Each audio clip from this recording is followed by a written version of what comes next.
Thank you very much. And Mazel Tov to everybody on the successful convention.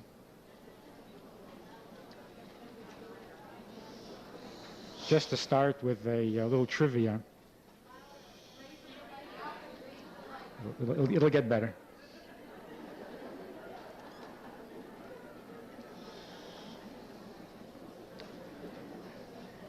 In the headlines, and we keep watching the headlines for reports about Moshiach. In the headlines recently, there was a minor miracle, or maybe a major miracle. The Secretary of State of the United States was in Israel, pressuring Israel to make concessions. When all of a sudden he was called away, he had to leave on a family emergency.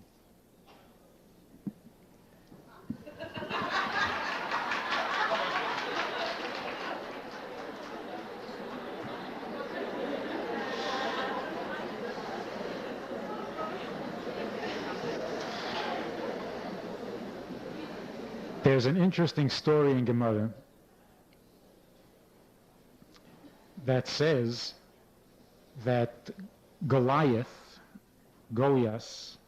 whom David HaMelech killed, had a brother. And that one day after David had killed Goliath, his brother met him. They met someplace.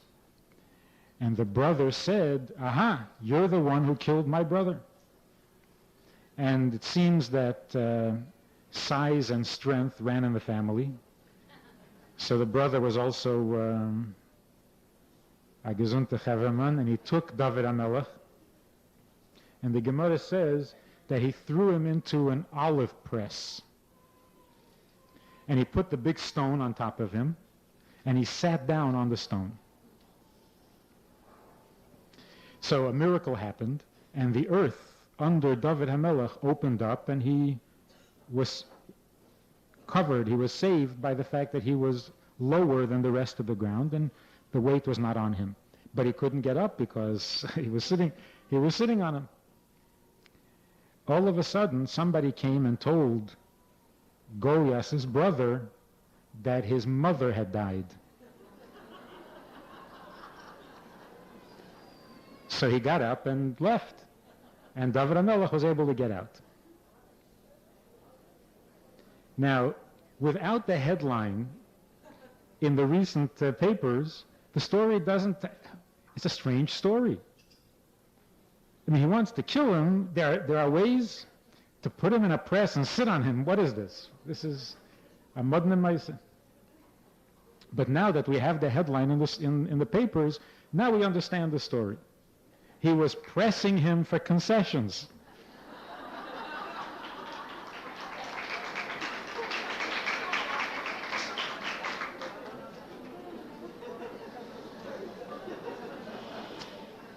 And what was the miracle? The miracle was that when you're being pressed for concessions, get deeper into the land. Establish yourself.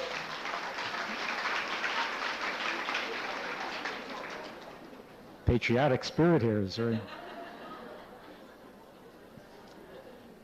So if you establish your roots deeper in the ground, then the pressure doesn't do any harm. The theme of the convention, based on the pasuk, Zeh Hashem kivinu loi nagila v'nismucha b'yeshuasei, we're basically dealing with trust and joy. If we wanted to analyze the pasuk, we might say that there are two parts or two stages in this verse. Zeh Hashem kivinu loi. We point and we say, this is the God that we have been waiting for, that we have hoped for, that we looked forward to. Or as we say in the davening, Ki lishuoscha kivinu kol hayom, because we look forward and we hope for your help all day, constantly. And then there's the second part of the pasuk, which is Nagila v'nismacha b'yeshuasei. We rejoice and we are happy with his salvation. The two parts of the pasuk deal with the part that we do, which is the first half of the pasuk, and then the part that he does, which is the second half. This kivinulai, this looking forward, this longing, this waiting and expecting, this is what we have to do. This is our job. And as the Rebbe points out, the waiting and the expecting is what makes it happen.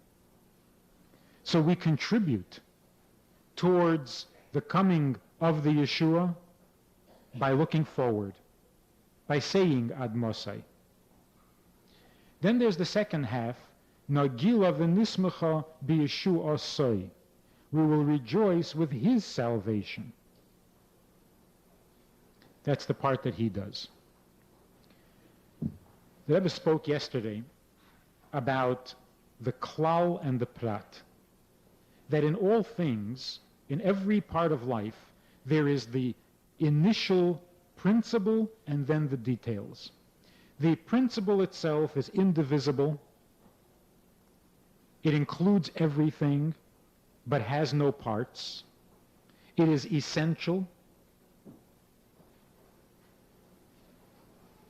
It's absolutely necessary for life itself, or for Yiddishkeit itself. And then there are the details that come, that follow. For example, when we get up in the morning, there's Meida Ani. The Meida Ani doesn't have any details. It's basically a reaction to the fact that he is my creator. Later, we go through a series of specific blessings.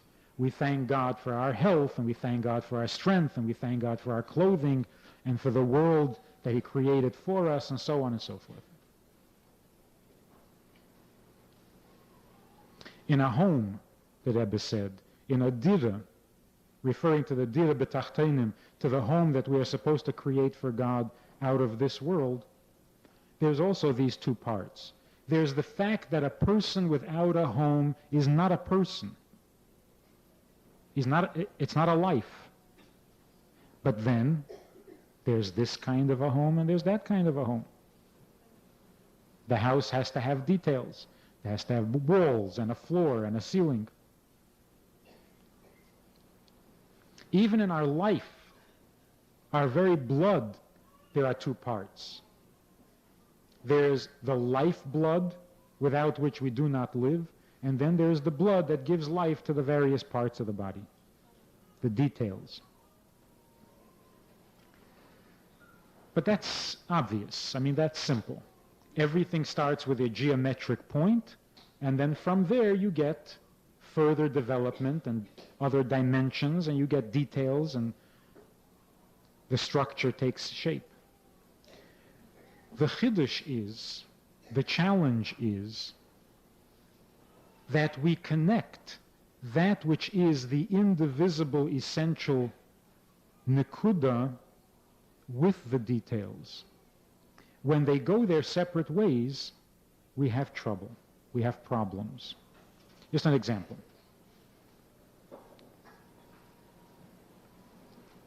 The devotion of a husband to a wife should express itself primarily in action.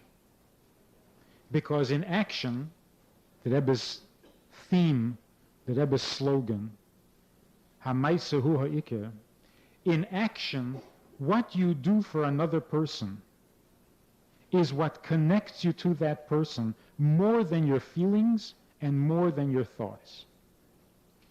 Because your feelings are your feelings. It may be about the other person, but it's your feeling.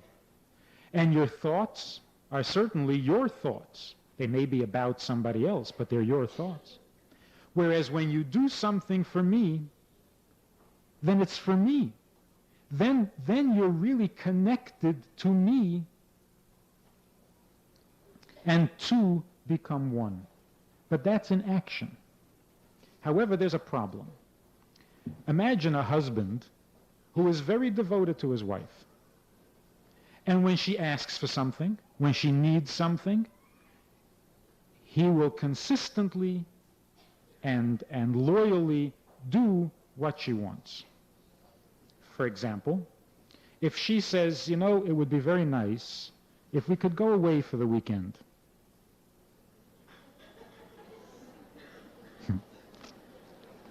Okay, it's not a relevant mashal, but it's a mashal.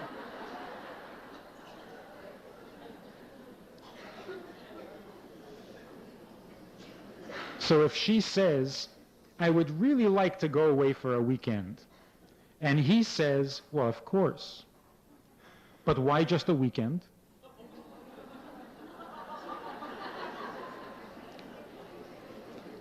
He says, let's go for the whole week. Now, he thinks he's being a very good husband, because not only is he giving her the weekend, he's offering the whole week. On another occasion, she says, you know, it would be nice to fix something in the house. He says, oh, of course, whatever you say. In fact, why just fix this something? Let's remodel the whole house.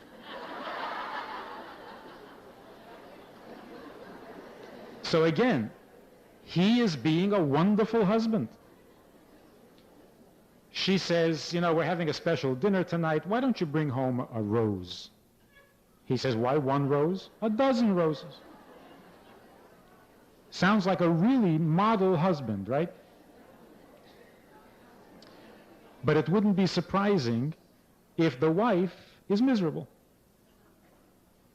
because he thinks he's doing everything she wants. In fact, he never does what she wants. It's always his way. He has an even better idea, which unfortunately ends up meaning that he doesn't hear her. He's ignoring her. He is taking the klal. The klal is that marriage means devotion, that you are attentive to the other person's need. So when she says she needs a vacation, the answer is yes. That's very good. The klal, the nekuda, is a very strong one. In essence, he is a good husband. But then what he does with the details ruins the whole thing. Because when it comes to the details, he stops being loyal. He becomes disloyal.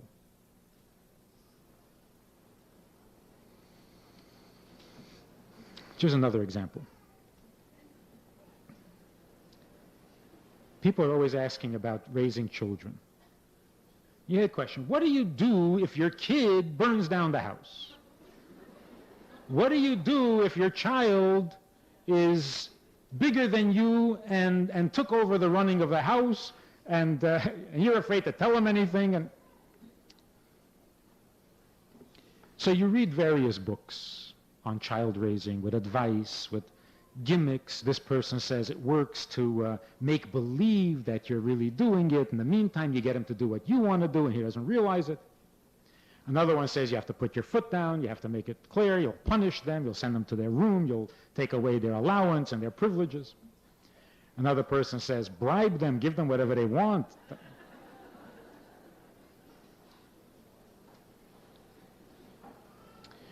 What is the nekuda and what are the details? The nekuda in a family is that there are parents and there are children. That's the core. I am your father. That's the essence. Without that, you've got no place to go. I mean, if you haven't got that down, then there's no... However, how does that essential condition translate itself into the details of everyday life? With all this advice, bribe your child, punish your child, talk him into giving in because you nudge him to death, or don't talk to him at all until he gives in. How does that reflect? How does that establish the fact that you are the parent and the child is a child? When it comes to such a confusion, where the child is acting like you are not the parent, or the child is acting like he is the parent, and you find yourself justifying yourself, defending yourself to your child, then before you get to the details of should you bribe him or should you punish him, first stop and reestablish the nakuda, the essence, the core. Wait a minute. I am the mother. First in your own mind, and then in the child's mind. If you want to talk to me, if you want to deal with me, if we want to have a family over here, let's start from the beginning. I am the mother, you are the child. When we have that back on track, then we can apply our attention to the details. But without the nakuda, the details will not work. So the parent who finds himself arguing with his children, debating with his children, don't push it. Stop and get back on the right track. Let's be a family again. If we don't want that, then there's no point in anything. Let's start from the beginning. How do we keep the nakuda and the details together? How do we keep them from separating and from becoming disconnected? Because in essence, they are very different. The core, the nakuda, is completely different from the details by their very nature. And so if we don't do something special, they do go their separate ways, and they do get separated and create a disharmony. So the Rebbe said yesterday, there is a higher power, higher than the nakuda and the details, and that's what brings them together. That higher thing, in simple terms, might be the simple notion of simcha. When a person is happy, all limitations are removed. When a person is in a good mood, when a person is joyful, then the fact that these are details and this is the core, that distinction is lost. They become one. As it says in Chassidus, that when a person is very happy, he wants to invite everybody to join in his happiness, including his enemies. Because when you are happy, friend and enemy become the same. Those restrictions are overlooked. They're canceled. So simcha puts us in a place, on a level where we don't have conflicts. The core and the details become the same. There's a harmony, they flow together, and there's no problem.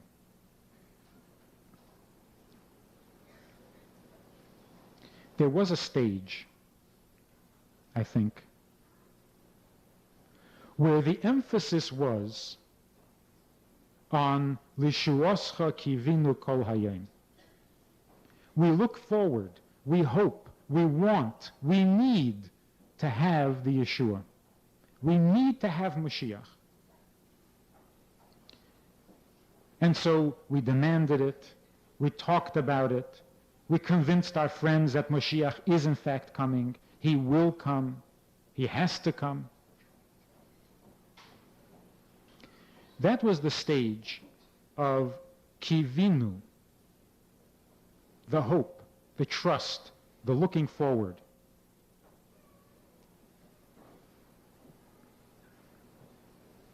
And that's why we can point to it, and we can say, these miracles, this change in the world that is happening, this is what we created and produced through our trusting and looking forward and demanding.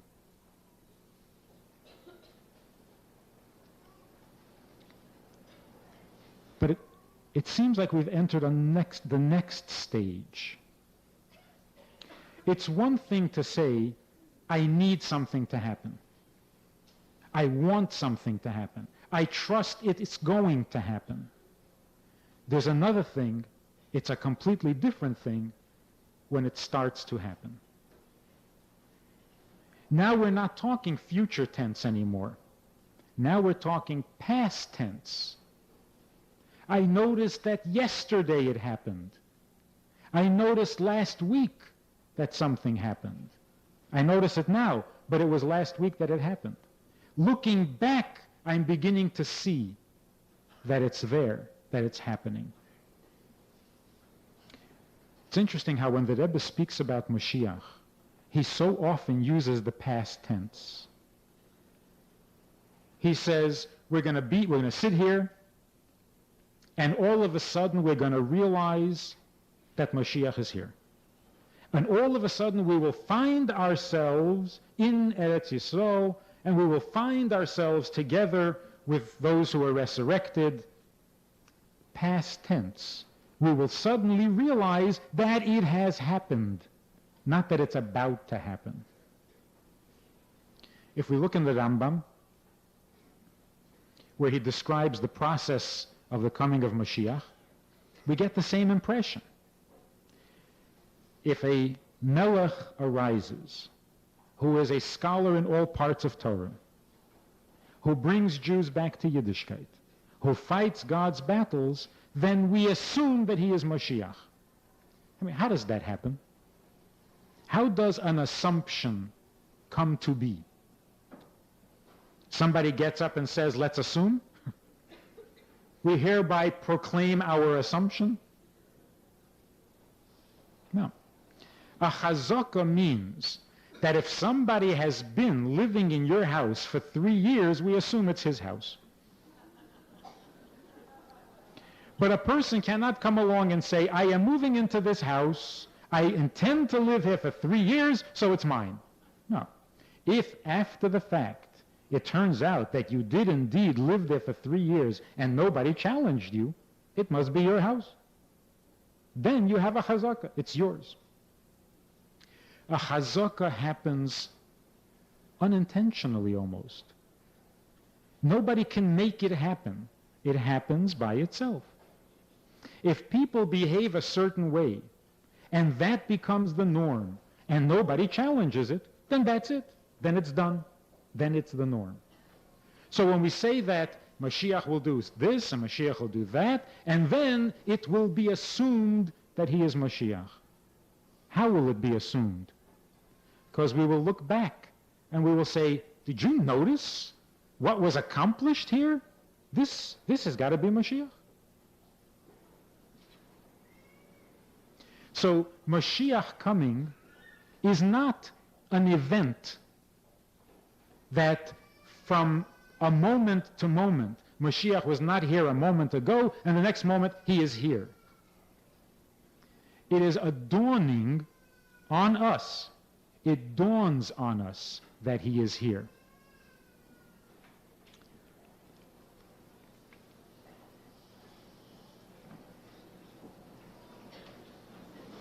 Maybe that's why there is this frustration. We want to do whatever we can do to bring Mashiach. But then again, Mashiach is a grassroots development. It happens because it happens, not because someone proclaims it. So if someone was to say, we are ready for Mashiach, I am ready for Mashiach, what does that mean? That you're ready for something to happen tomorrow?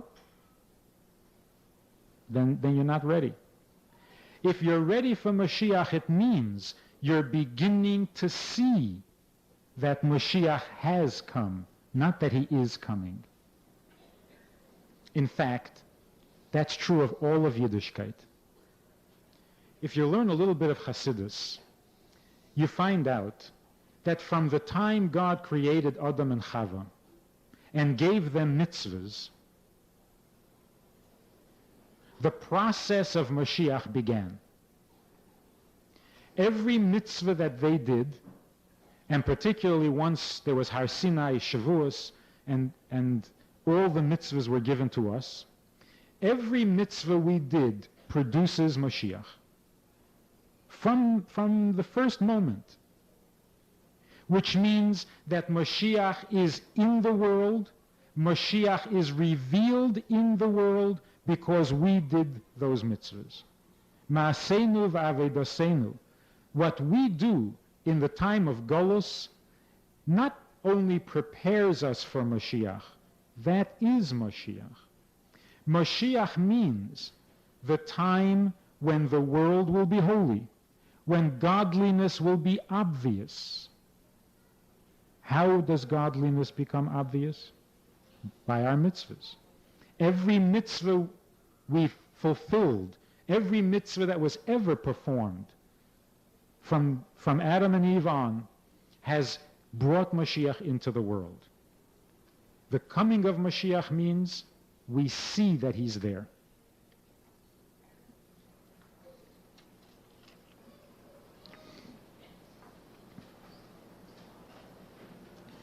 So it's not that we do mitzvahs for 5,751 years, and the reward for that is that the Eibishter will send Mashiach.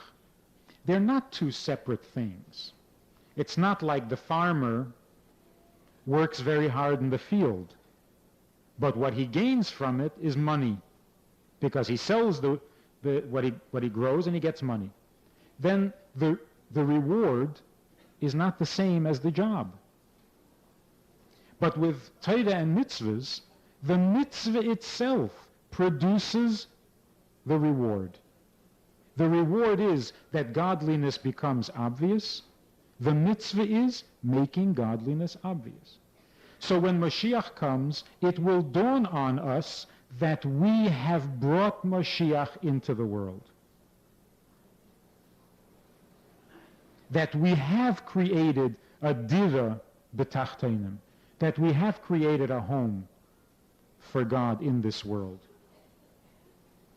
And if that's true of all of Torah and mitzvahs, it's certainly true of the pinnacle of the coming of Mashiach, that it happens within the world, from the world, and we realize one day that it has happened. So what does it mean to be ready for Mashiach?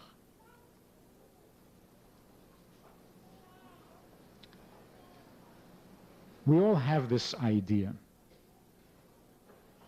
where we imagine, if Mashiach was here, I wouldn't do such and such. When Mashiach comes, I will start doing such and such. That's the kivinu.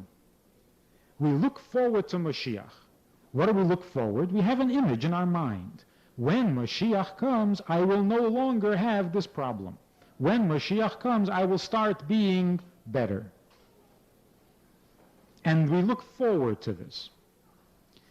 If we can come and state openly, I am ready for Mashiach, that means to say, not that I am willing to start doing things when he comes. That doesn't mean you're ready. Everyone will start doing things when he comes. That will be what he does. He will bring that change. What does it mean that we are ready? It means that since Mashiach has to come, since I want him to come, since we are promised that he is coming, so what stands in the way? As the Rebbe said many times, nothing. Nothing. He is telling us so clearly, there is nothing in the way. Maybe this is what he means by lechatchila riba. Not climb over the obstacle. There is no obstacle. You're already on the other side. Because there's nothing left. We don't have to go through any more tests, God forbid. We don't have to do tshuva more than we have because we're doing tshuva. We don't have to polish the buttons anymore. We're going to rub them out. if we keep polishing. So what's left? What's left is merely a matter of time. And the halacha is that if everything is already determined, and the only thing missing is a little amount of time, then it's already done. Time is not an obstacle.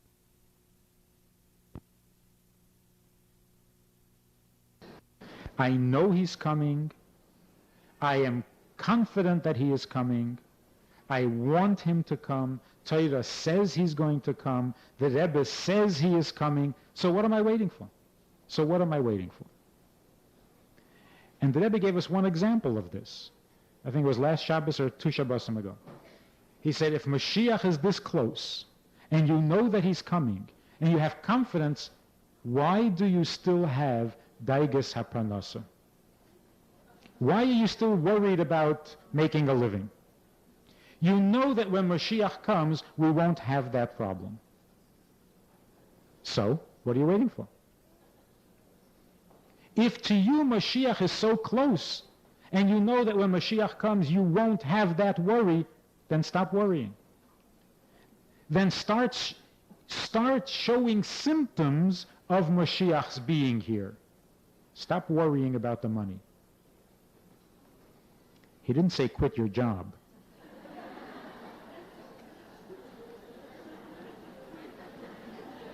Because we're not sure that that's the first thing that's going to happen when Mashiach comes. But what we know for sure is we will stop agonizing over making a living. We'll go to work because the world is still normal and people go to work. But worried? We won't be worried. Not about that anyway. And that's just an example for all things in life. If you know for sure that when Mashiach comes, you will stop doing this bad habit, so what are you waiting for?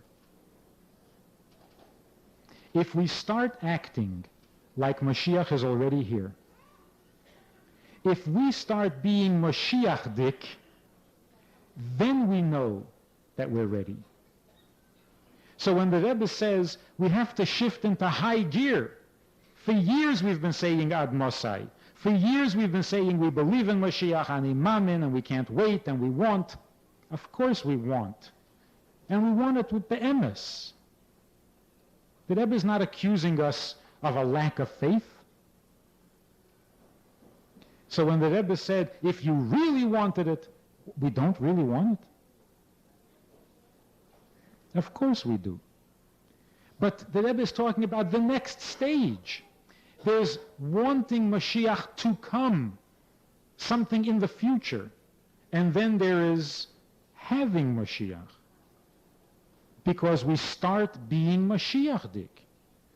If you're looking forward to the changes that Mashiach will bring, start making the changes. Why wait? Why wait? When the Jews came to the Red Sea, and they had the Egyptians chasing them from one side and the sea blocking them from the other side, they came up with brilliant ideas. There were 5 camps, each one with a suggestion, wonderful suggestions. Suggestions of Mesiras Nefesh. Let's go fight them. Let's drown ourselves in the ocean. Let's just kill ourselves. Mesiras Nefesh. Some said, let's really daven. We've never really davened. Some said, if God wants us back in Egypt, well, Kabbalah said, let's go back to Egypt. But what was the answer? God says, don't jump into no lakes. Don't go back to no Egypt. Don't kill yourself. Don't scream. Stop davening. Now is not a time for that. We left Egypt on our way to Har Sinai. Why did you stop? Go to Har Sinai. That's the plan. You want to go to Har Sinai. So go. So go. So then we hear that there was a Nachshon ben Aminadav, and he was the brave one, and he was the pioneer, and he jumped into the water. He didn't jump into water. That was one of the things we weren't supposed to do. He didn't jump into water. He went to Har Sinai. He went. Of course, he did get wet, but that was not his intention. His greatness was not that he was willing to jump into water. He didn't notice the water. He was looking at Har Sinai at the other side of the water. He was going to Har Sinai. And because he was going to Har Sinai, everyone got to Har Sinai. Water or no water. Jumping into oceans is not a Jewish thing. And for someone to say, we should learn from Nachshon, we all have to jump into rivers. That's not, if we're going towards Mashiach, we don't get distracted with other projects. Not even the project of Mesiras Nefesh, of jumping into lakes. If you're going towards Mashiach, go. Go. What are you stopping? If you stop, it messes it up. Go. Don't stop. And going towards Mashiach means the Eibishter says that Mashiach is coming. The Rebbe says that Mashiach is here. And we say, but we don't see. That's an old story. That's the whole idea of Golus, is that there is godliness in the world and we don't see. The whole idea of Mashiach is we're starting to see. We're starting to see. So we look at the miracles and we say, aha, this is not just regular miracles, Moshiach miracles. We see the world getting better. What the Rebbe spoke about a half a year ago, maybe less, that nobody noticed, but the whole world became more tzniusdik. Remember that Sichon? The Rebbe said it happened by itself, nobody did anything, but the world became more tzniusdik. The world is becoming more just. The world is becoming more moral. So we could say, oh, that's very nice. Morality is a very nice thing. So the Rebbe says, no, it's not just morality, it's Moshiachdik. There were miracles in Eretz Yisrael.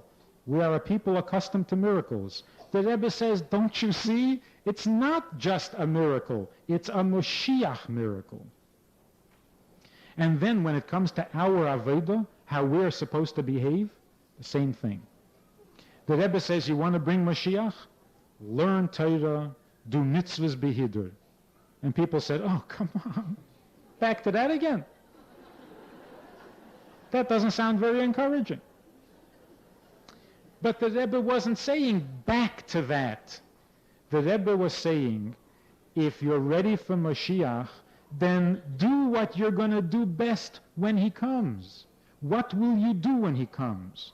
You will learn and you will do mitzvahs his way, Moshiachdik. Well, start.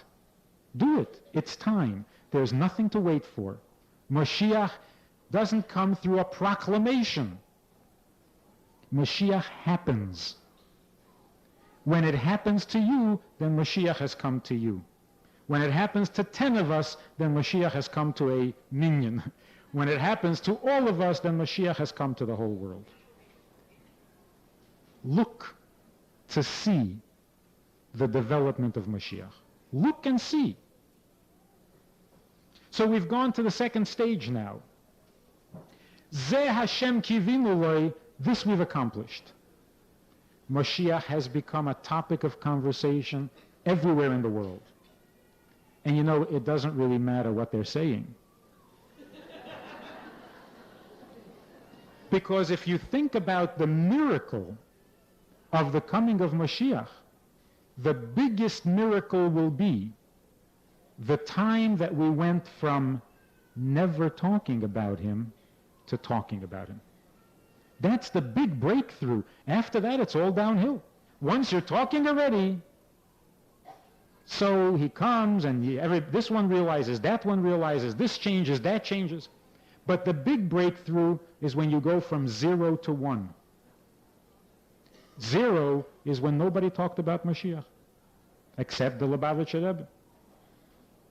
Now all of a sudden, everybody's talking about Mashiach. And it really doesn't matter what they're saying. Moshiach has become a fact of life. That is an incredible miracle. And those of you who are out on shlichus, and those of you who spend a lot of time talking to people who are not part of the community in Crown Heights, you know that 10 years ago you couldn't talk about Mashiach. It wasn't something to discuss. Nobody knew what to say in response. It was just like, if you said Mashiach, they blanked out. You lost them.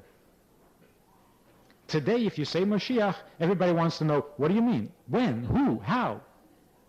Whether they agree with you or not, it's a subject. It's something to question. It's something to debate. It's something to talk about. That is an incredible miracle. But if we follow it through and start to think and feel and behave Moshiach-dik, no longer saying we look forward to the coming of Mashiach. It's not a question of when will he come. The question is, what's next? What's the next step in his coming? Because we notice that he already started to come. Now we're looking forward to more. We're not going from 0 to 1. We're past 1. Now we're going from 1 to 2 to 3 to 4. And if we're sincere about it, it has to show in our behavior. If Mashiach was here, would you be doing this? If Mashiach was here, wouldn't you be doing that? Do it. Do it. That's l'chatchila riba. It's not under the obstacle. It's not over the obstacle. There's no obstacle. We're on the other side. We've passed the obstacle. That's what the Rebbe wants of us. That's the next step. If we wait, and if we say, when will it happen? We're missing something. We're not paying attention. We're not noticing. We're like those people who say, what miracles? We say, oh yes, they were great miracles. But didn't you notice that that was a Mashiach miracle? When we start noticing and we start behaving like Mashiach is here, because he is here, then we go to the next part of the pasuk. Nagila v'nismecha b'yeshuasei. We rejoice. The burdens are off. The daigas are gone. We have no question, not only that he is coming, we have no question that the salvation is coming. All the benefits of Mashiach are at hand. And so there's only one way to react. Nagila v'nismecha b'yeshuasei. We did what we have to do. We hoped, we yearned, we waited, we demanded. The kivinu we fulfilled. Now we have to respond to the Yeshu Osoi. It's here. We have to rejoice in it. You know, it's two ways the pasuk could have said it. You could say, in English, you could say, his salvation makes me happy. Or you can say, I am happy in his salvation. Which one do you put first? The happy or the salvation? So the pasuk could have said, Nagila v'nismecha b'yeshuasei, or it could say, b'yeshuasei nagila v'nismecha. The trick is, you start with nagila v'nismecha. You start with the simcha. You start with the optimism. You start with throwing away the daiga of Golus. Throw away the yoke of Golus, which is basically a mental state. Nagila v'nismecha, because we are into Yeshuasei. We're not waiting for it anymore. It's at hand. If we listen to the Rebbe and look for not only the core message, but also the details, we will find that we can all come away from the convention not only with an inspiring time,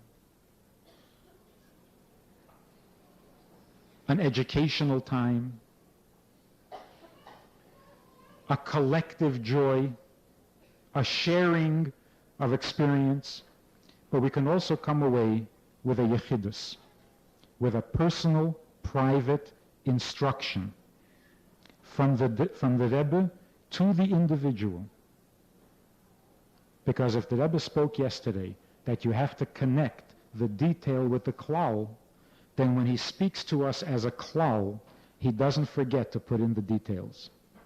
So if you listen, you will come away with clear instruction on what we need to do next as a group and as individuals to spread the awareness of Mashiach.